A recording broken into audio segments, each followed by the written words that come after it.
नमस्कार, आप देख रहे हैं मुद्दा गरम है। मैं हूं आपके साथ प्रीति रघुनंदन और इस वक्त की बड़ी खबर के साथ बुलेटिन की शुरुआत। पीएम मोदी ने बिहार में चुनाव प्रचार का आगाज करते हुए हुंकार भरी है। पीएम मोदी ने आज एक के बाद एक 3 रैलियां की। सबसे पहले सासाराम पहुंचे पीएम मोदी ने विपक्ष पर आर्टिकल 370 की बहाली की बात करने वालों का साथ देने का आरोप लगाया। इसके बाद गया में पीएम मोदी ने कहा कि जो लोग पहले नक्सलियों को हिंसा की खुली छूट देते थे वो अब एनडीए के विरोध में खड़े हैं। भागलपुर में तीसरी रैली के दौरान पीएम मोदी ने विपक्ष पर देश हित की हर बात का विरोध करने का आरोप लगाया। पीएम के मुताबिक 370, 3 तलाक, राम मंदिर समेत हर मुद्दे पर विपक्ष विरोध पे उतर आया है। बिहार विधानसभा चुनाव में पीएम मोदी की एंट्री हवाओं का रुख बदलने वाली एंट्री है और यही वजह है कि पीएम मोदी ने आज से जिन रैलियों की शुरुआत की है उन्हें देखकर विरोधी पार्टी भी अब नए सिरे से सोचने को मजबूर हो गई है। ऐसा इसलिए क्योंकि मौजूदा दौर की सियासत में किसी भी दूसरे नेता के मुकाबले न सिर्फ पीएम मोदी की स्वीकार्यता है बल्कि वो अपनी संवाद अदायगी को भी लोगों तक बड़ी आसानी से पहुंचाने में कामयाब रहते हैं। भारत माता की नरेंद्र मोदी जिंदाबाद, नरेंद्र मोदी जिंदाबाद। News 18 India super exclusive. Bihar के सियासी रण में मोदी का दम। आप सभी के प्रणाम। विरोधियों के खिलाफ पीएम मोदी की हुंकार। ये लोग देश के हर संकल्प के सामने रोड़ा बनकर खड़े हैं। पीएम मोदी के मिशन बिहार से विरोधियों में हड़कंप। बिहार के सियासी खेमे से इस वक्त बेहद चौंकाने वाली खबर आ रही है। खबर है कि बिहार विधानसभा चुनाव में पीएम मोदी की एंट्री ने विपक्ष को नए सिरे से सोचने पर मजबूर कर दिया है। ऐसा इसलिए क्योंकि सासाराम में पीएम मोदी की रैली में जिस तरह की भीड़ उमड़ी उसने एक बार फिर यह साबित कर दिया कि पीएम मोदी कैसे सियासी हवाओं का रुख अपनी तरफ मोड़ लेते हैं। बिहार की सियासत में यह पहली बार हुआ जब देश के प्रधानमंत्री नरेंद्र मोदी और बिहार के सीएम नीतीश कुमार ने एक साथ मंच साझा किया। नरेंद्र मोदी जिंदाबाद। बहुत ही महत्वपूर्ण रैली है क्योंकि पहली बार बिहार विधानसभा चुनाव में नरेंद्र मोदी और नीतीश कुमार संयुक्त तौर पे चुनाव रैली को संबोधित कर रहे हैं और इस रैली से बीजेपी को उम्मीद है कि प्रधानमंत्री नरेंद्र मोदी की लहर जो है उससे एनडीए को फायदा होगा। पिछले विधानसभा चुनाव में आपको याद होगा कि लालू यादव और नीतीश कुमार साथ थे, लेकिन इस बार बीजेपी और जेडीयू साथ में है। नीतीश कुमार और प्रधानमंत्री नरेंद्र मोदी और बाकी 2 पार्टियां साथ में हैं। इस दौरान कोरोना प्रोटोकॉल का खास ध्यान रखा गया, लेकिन रैली के दौरान जैसे ही पीएम मोदी ने माइक संभाला पूरा मैदान भारत माता की जय के नारों से गूंज उठा। भारत माता की। प्रधानमंत्री नरेंद्र मोदी को यूं ही मास लीडर नहीं कहा जाता। उनकी खासियत है कि वो अपने आप को माहौल के मुताबिक ढाल लेते हैं तो दूसरी तरफ अपने प्रभावशाली भाषण से जनता का ध्यान खींच लेते हैं। बिहार के चुनाव में प्रधानमंत्री नरेंद्र मोदी की एंट्री हो गई और एंट्री का सीधा सीधा मतलब ये है कि चुनाव को बीजेपी बहुत ही गंभीरता से ले रही है और उन्होंने अब तक अपने टॉप लीडरशिप को वहाँ उतारा था। राजनाथ सिंह गए, जेपी नड्डा गए और धर्मेंद्र प्रधान गए, रविशंकर प्रसाद वहाँ ही हैं, तमाम टॉप लीडर्स वहाँ जा चुके हैं। अब नरेंद्र मोदी की रैली का वहाँ मतलब ये है कि वो बिहार के चुनाव को बहुत ही गंभीरता से ले रहे हैं। पीएम मोदी के भाषण की खूबसूरती भी यही है कि वो बिना नाम लिए विरोधियों को घेर लेते हैं। सासाराम में भी कुछ ऐसा ही हुआ जब उन्होंने भ्रम की राजनीति के मुद्दे को हवा दी और विरोधियों पर जोरदार हमला किया। हर चुनाव में ऐसा भी होता है जब कुछ लोग भ्रम फैलाने के लिए 1-2 चेहरों को अचानक बड़ा दिखाने लग जाते हैं। कभी किसी नई शक्ति के उभरने की बातें फैलाई जाती है, लेकिन इसका मतदान पर कोई असर नहीं पड़ता। बिहार का मतदाता तो इतना समझदार है कि वो भ्रम फैलाने वालों की हर कोशिश को खुद ही नाकाम कर रहा है।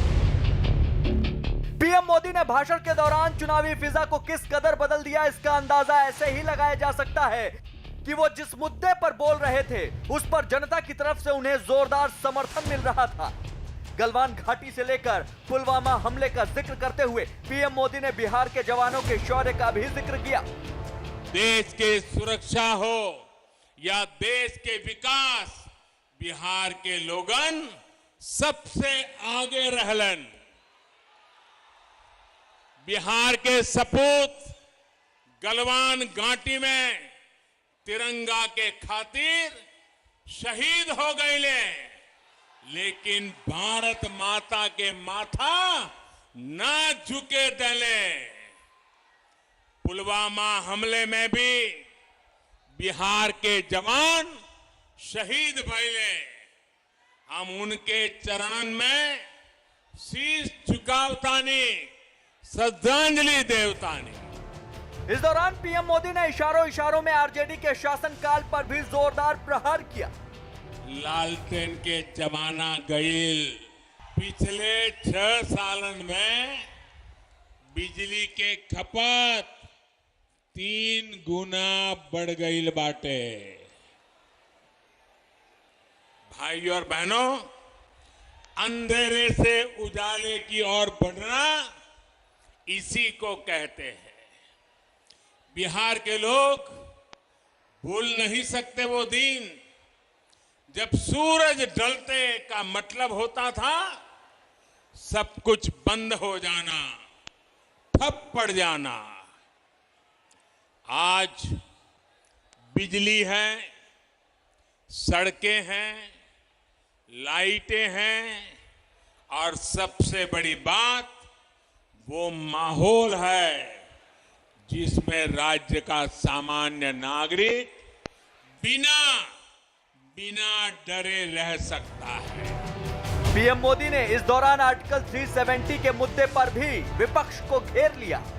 जम्मू कश्मीर से आर्टिकल 370 हटने का इंतजार देश बरसों से कर रहा था या नहीं, ये फैसला हमने लिया, एनडीए की सरकार ने लिया, लेकिन आज ये लोग इस फैसले को पलटने की बात कर रहे हैं। ये कह रहे हैं कि सत्ता में आए तो आर्टिकल 370 फिर लागू कर देंगे। सवाल उन्होंने ये भी कहा 370 वापस लाने की मांग कांग्रेस करती है। किस मुंह से वोट मांगने आई बिहार में? अब ये इस तरह की अनर्गल बातें केवल मोदी जी ही कर सकते हैं इस देश में, और कोई नहीं कर सकता है। जो हो गया अब उसको लेके बखेड़ा खड़ा करना और हिंदू मुस्लिम एकता को तार तार करना, ये उनकी पुरानी आदत है। जनता के बीच पीएम मोदी की पैठ का ही नतीजा है कि बिहार में उनकी रैलियों को वोटिंग से ठीक पहले रखा गया। इतना ही नहीं, उत्तर बिहार में जिस तरह से पीएम मोदी की ज्यादा रैलियां प्लान की गई हैं, उसके पीछे भी एक बड़ा कारण है। सिर्फ उत्तर बिहार के अलग अलग जिलों में पीएम मोदी की 6 रैलियां।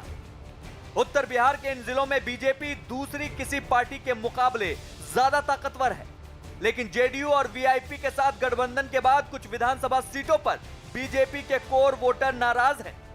इसी को ध्यान में रखते हुए बिहार बीजेपी ने पीएम मोदी की 6 रैलियों को इन इलाकों में रखा है। उत्तर बिहार के जिन जिलों में पीएम मोदी की रैलियां होनी है, उनमें दरभंगा, मुजफ्फरपुर, पूर्वी चंपारण, समस्तीपुर, पश्चिमी चंपारण और सहरसा शामिल है।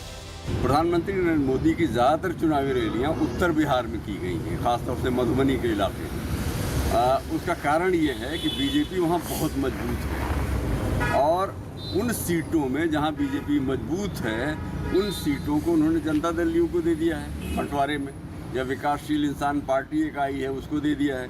तो वो सारे लोग, उनके कार्यकर्ता उन लोगों से बहुत खुश नहीं हैं।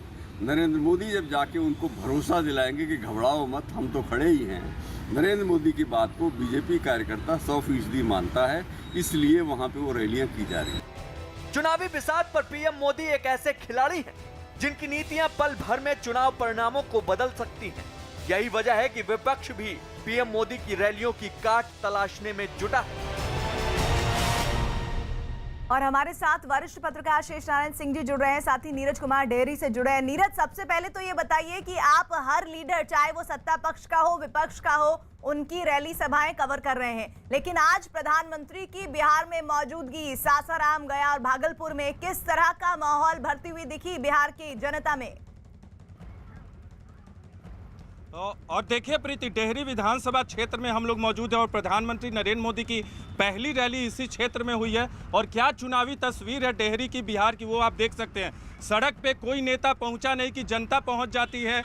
आप देख सकती हैं तस्वीरें, यहाँ लोग मुद्दों पे बातचीत करने के लिए, इस बार मुकाबला कड़ा है, किसी के लिए आसान नहीं है। और बीजेपी का दावा कि प्रधानमंत्री नरेंद्र मोदी के रैली से फायदा होगा, लेकिन महागठबंधन के लोग ऐसा नहीं मानते। डेहरी विधानसभा क्षेत्र से हमारे साथ उम्मीदवार हैं फतेह बहादुर सिंह, आरजेडी के प्रत्याशी। फतेह जी, आपके लिए तो चुनौती बढ़ गई होगी, डेहरी में प्रधानमंत्री आके रैली करते। डेहरी विधानसभा क्या, पूरा बिहार में महागठबंधन का लहर है, तूफान है। कोई आए कोई जाए, उससे महागठबंधन पर कोई फर्क पड़ने वाला नहीं है। और महागठबंधन का पूरा बिहार में सरकार बनने जा रहा है और माननीय तेजस्वी यादव जी मुख्यमंत्री बनने जा रहे हैं। लेकिन प्रधानमंत्री ने राष्ट्रवाद का मुद्दा भी छेड़ा, 370 की बात की, बिहार के सपूतों की बात की, ये सब मुद्दा चुनाव में है। मैं आपके माध्यम से मैं प्रधानमंत्री जी से पूछना चाहता हूं, क्या 370 धारा हटा देने से बिहार के बेरोजगार नौजवानों का समस्या हल हो गया, रोजगार मिल गया? जी, क्या बिहार के जो हमारे बच्चे भटक रहे हैं, जिनको एडमिशन नहीं मिल रहा है, जो सरकारी स्कूल का स्थिति इतनी जर्जर है, तो क्या शिक्षा का समाधान हो गया? लोगों से भी पूछ लेते हैं, लोगों से, आम लोगों से पूछते हैं। आप लोग बताइए कि इस बार का चुनावी मुद्दा क्या है? चुनावी मुद्दा क्या है आप लोग के लिए, आप बताएं, आप बोलेंगे। सबसे बड़ी मुद्दा बेरोजगारी है। बेरोजगारी क्या मुद्दा?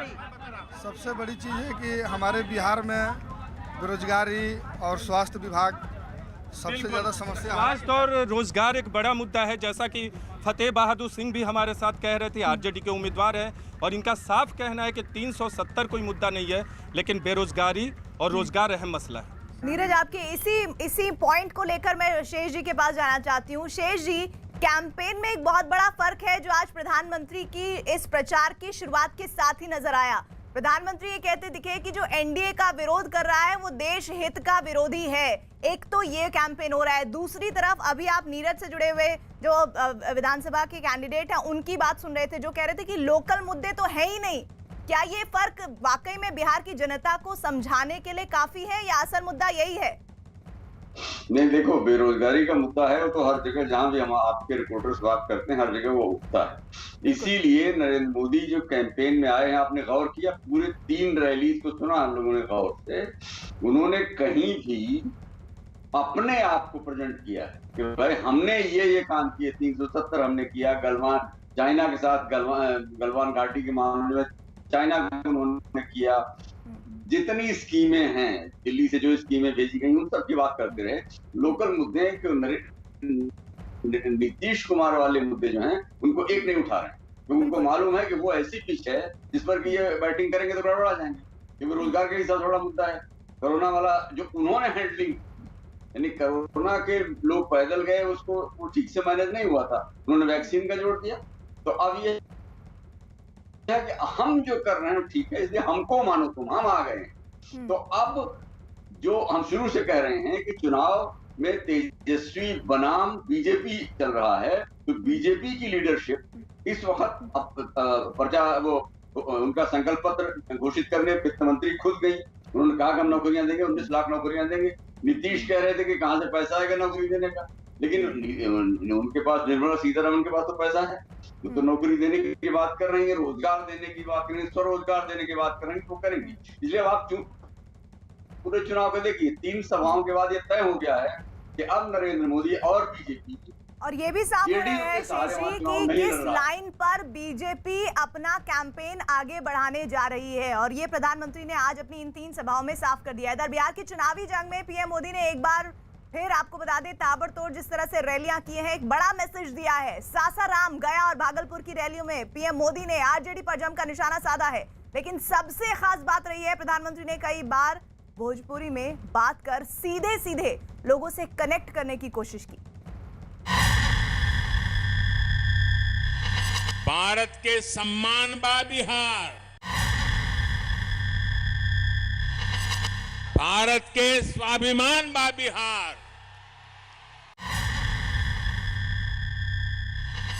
भारत के संस्कार बा बिहार,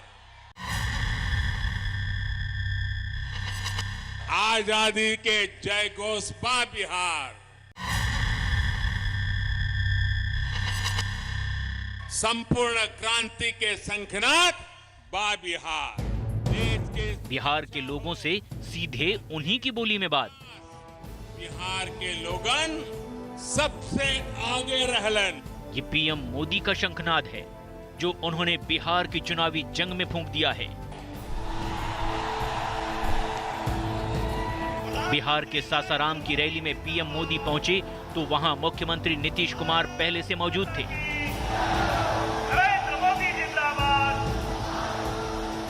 अपनी पहली चुनावी रैली में ही प्रधानमंत्री बिहार के लोगों से जुड़ गए। रैली में भोजपुरी में बोले पीएम मोदी, लालटेन के जमाना गईल। भोजपुरी बोलकर लोगों से सीधे जुड़े पीएम। अब बिहार के कोई बीमारू बेबस राज्य नहीं कह सकत। भोजपुरी में विकास सम्मान की बात। बिहार अब विकास की ओर तेजी से बढ़त बात। भोजपुरी में गलवान के शहीदों को सलाम। बिहार के सपूत गलवान घाटी में तिरंगा के खातिर शहीद हो गए, लेकिन भारत माता के माथा न झुके दले। पीएम आसानी से भोजपुरी में बोलते रहे और शुरुआती नमस्कार और अभिवादन के बाद भी प्रधानमंत्री ने ज्यादातर बातें भोजपुरी में ही की। यहां तक कि गलवान के शहीदों को भी पीएम मोदी ने भोजपुरी में ही याद किया। बिहार के लोगन सबसे आगे रहलन। बिहार के सपूत गलवान घाटी में तिरंगा के खातिर शहीद हो गए, लेकिन भारत माता के माथा न झुके दले। हम उनके चरणन में शीश झुकावतानी। प्रधानमंत्री ने जिस तरह से चुनाव प्रचार की कमान संभाली है, उससे एनडीए के तेवर का अंदाजा आसानी से लगाया जा सकता है। पीएम ने अपने विरोधियों को भी भोजपुरी में ही कड़ा संदेश दे दिया। लालटेन के जमाना गईल।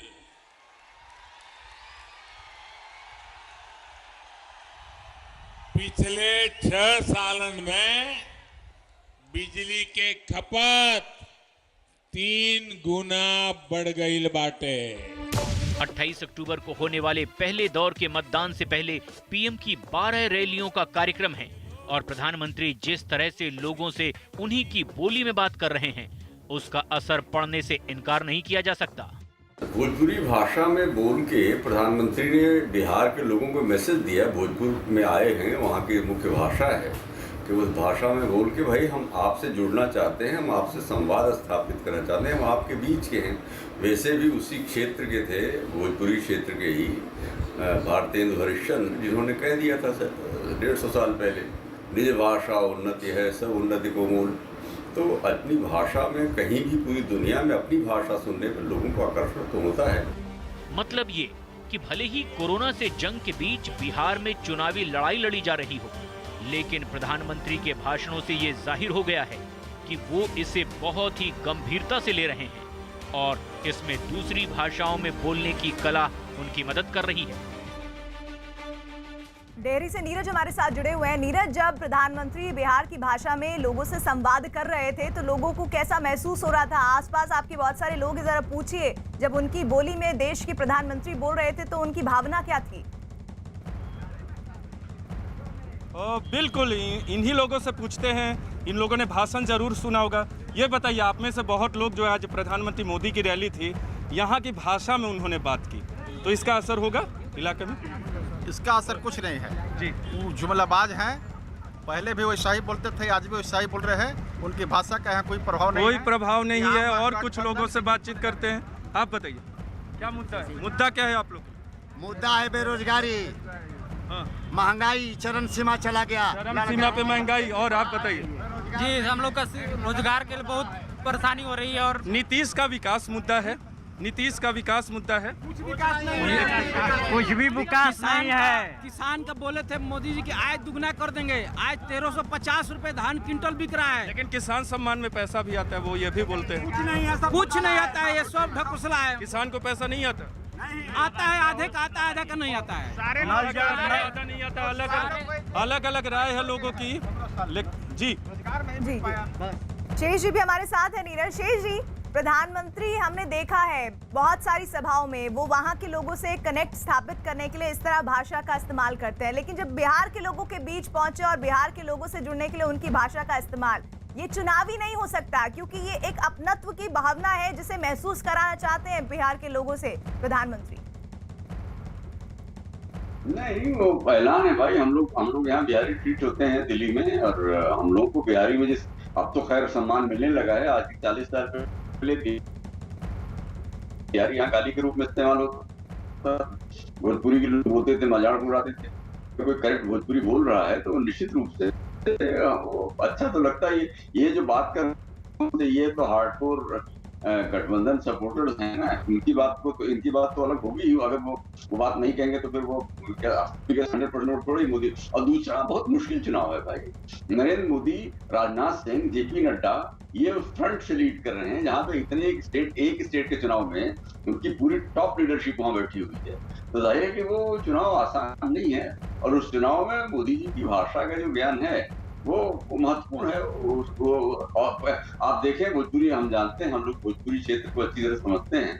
तो वो भाषा में कहीं भी ये नहीं कि जैसे यहाँ लोग भोजपुरी बोलते हैं लगता हमारा मजाक उड़ाता है, वो तो सही भोजपुरी बोल रहे हैं।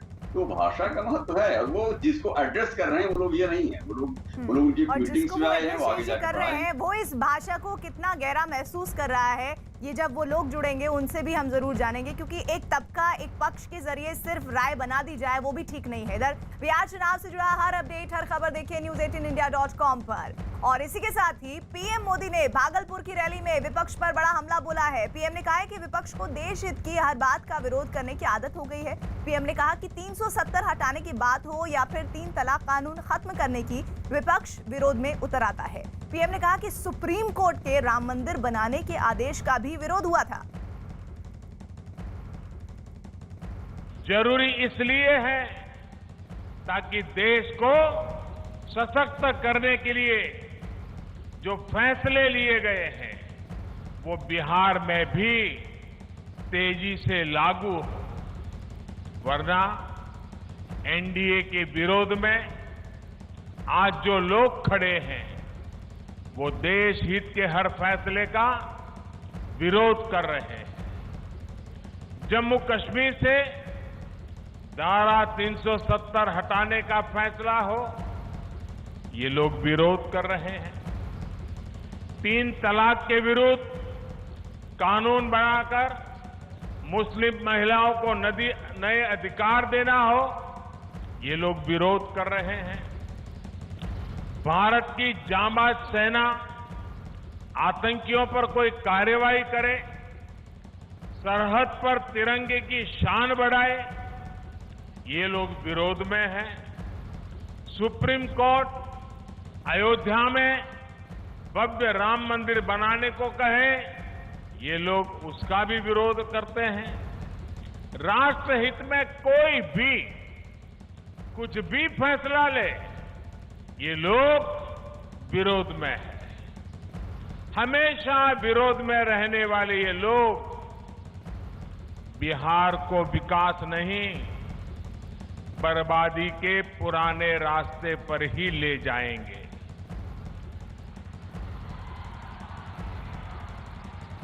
साथियों, ये सिर्फ सत्ता सुख के हैं।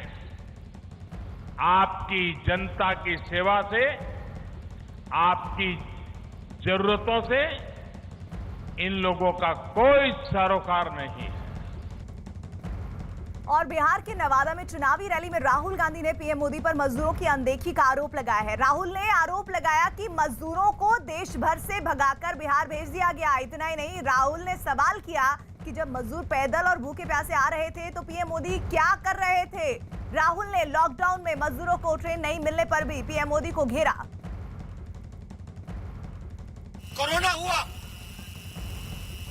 नरेंद्र मोदी जी ने कहा 22 दिन में लड़ाई जीती जाएगी। बिहार के सब मजदूरों को दिल्ली से, बाकी प्रदेशों से भगाकर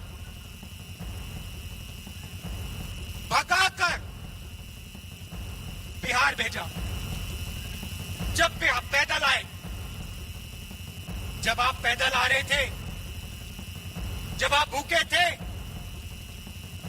जब आप प्यासे थे, तो नरेंद्र मोदी क्या कह रहे थे? नरेंद्र मोदी जी ने आपकी मदद की, बिहार के मजदूरों की मदद की। मजदूरों के सामने सर झुकाते हैं, मगर जब समय आता है तो मदद नहीं करते। आप भूखे प्यासे मरे, आप हजारों किलोमीटर चले, नरेंद्र मोदी जी ने आपको ट्रेन नहीं दी, बस नहीं दी। नरेंद्र मोदी ने आपसे कहा, भूखे हो तो क्या हुआ, प्यासे हो तो क्या हुआ, हजारों किलोमीटर चलो। बिहार के नवादा में चुनावी रैली में तेजस्वी यादव ने सीएम नीतीश पर जोरदार हमला बोला। तेजस्वी ने कहा कि लड़ाई तानाशाह सरकार और जनता के बीच है। तेजस्वी ने यह भी कहा कि 9 नवंबर को लालू यादव की रिहाई है और 10 नवंबर को नीतीश की विदाई है। एक बेल हो गया, एक आखिरी बचा है। 9 नवंबर को लालू जी का रिहाई होगा। 9 नवंबर को मेरा जन्मदिन भी है और 10 तारीख को नीतीश जी का विदाई है। अरे विदाई बानू, दोनों हाथ उठा के बोलिए। और सीधे हम रुक कर लेते हैं नीरज का, हमारे साथ लगातार जुड़े हुए हैं, बिहार की जनता की नब्ज पहचानने की कोशिश करते हुए। नीरज, ये जो विपक्ष हमलावर है बीजेपी और सीधे सीधे जेडीयू पर, किस तरह से जनता के भीतर उसको लेकर रिएक्शन है? देखिए, बिल्कुल आम लोगों से बातचीत करते हैं जो युवा हैं। आप लोग बताइएगा, इस बार लगातार एनडीए की तरफ से महागठबंधन पे भी हमला किया जा रहा है। वो विपक्ष का जो हमला है एनडीए पे, उसको आप लोग कैसे देखते हो, चाहे किसी भी मसले पे हो? आप लोग बताओ, आप बताइए। बेरोजगारी नहीं, बेरोजगारी की बात हो गई आप लोगों से, आप बताइए। मेन है कि देखिए, हमेशा जुमलाबाजी हो रहा है। शराबबंदी करके क्या मिला बिहार को? बिहार में हर जगह शराब बिक रहा है। लेकिन औरतें तो खुश रहती हैं, औरतें तो खुश रहती हैं। रोड पे अपराध, कानून अपराध खराब नहीं होता, ये भी सही है। लेकिन हाँ, आप लोग का ये आरोप है कि लोगों को शराब रूम में पहुंच रही है। कहाँ से अपराध रुक गया? मुजफ्फरपुर में जो कांड हुआ था, मुजफ्फरपुर में कांड हुआ, अभी हाथरस में कांड हुआ। हाथरस तो बिहार से, ठीक है, बिहार में नहीं है, लेकिन मुजफ्फरपुर में इतना कांड हुआ, बक्सर में हुआ। ये क्या शराब क्या मुद्दा है? शराबबंदी भी एक मुद्दा है। मेन यहाँ का मुद्दा है, युवा को रोजगार चाहिए। हाँ। युवा को सबसे पहले रोजगार होगा, रोजगार हम करेंगे तभी तो कुछ कर सकते हैं। अब रोजगार से नहीं है तो क्या करेंगे? ठीक है, तो युवा को सिर्फ और क्या मसले, और क्या मसले? जैसे चुनाव में आप लोग भी शामिल हैं, आप लोग के मसले क्या हैं और क्या बेरोजगारी के अलावा? और महंगाई है, महंगाई भी है, और स्टूडेंट को बहुत दिक्कत होता है। जैसे क्या? जैसे कि फॉर्म वैकेंसी। आपसे लगातार जो लोग जुड़ रहे हैं उसके आधार पर ही शेष जी, तेजस्वी ने कहा कि 9 नवंबर को लालू यादव की रिहाई है और 10 नवंबर को नीतीश की विदाई। क्या ये इतना आसान है विपक्ष के लिए वो इसलिए क्योंकि आज प्रधानमंत्री की जिन तेवरों में रैलियां हुई हैं उससे रुख बदल भी सकता है और बदलता रहा है चुनावों में। तेजस्वी हेतु उत्साह में बात कह जा रहे हैं। 9 अक्टूबर को जमानत, उनकी अदालत में मामला जमानत होने का है और उसको प्री जज कर रहे हैं। इस पर तो कंटेम्प्ट ऑफ कोर्ट बन जाएगा। हाँ, हमने देखा है राजस्थान में हारा हुआ चुनाव था बीजेपी का और वो लोग 20-25 सीट से ज्यादा की कल्पना नहीं करते थे। और फिर नरेंद्र मोदी का जो तामझाम है बीजेपी और आरएसएस का, जो ग्राउंड पे काम है वो बहुत ज्यादा है, तो उन्होंने वहां पे 67 सीटें ले जाके पहुंचा दी। गुजरात में कितना पूरे सूरत शहर में विरोध था, हर जगह कौन सा वो तो विपक्ष भी, लेकिन शेष जी इस बात को अच्छे से समझ रहा है। जिस तरह के तीखे हमले हो रहे हैं उससे बात अंदाज लगाई जा सकती है कि एनडीए के लिए अब प्रधानमंत्री जब बिहार की जनता पर उतर गए हैं, बिहार की जमीन पर उतर गए हैं, तो जनता का रुख मोड़ने में वो एक बड़ी भूमिका भी निभा सकते हैं। आप सभी हमारे साथ जुड़े रहिएगा, आगे जुड़ते रहेंगे, जल्द लौट रहे हैं।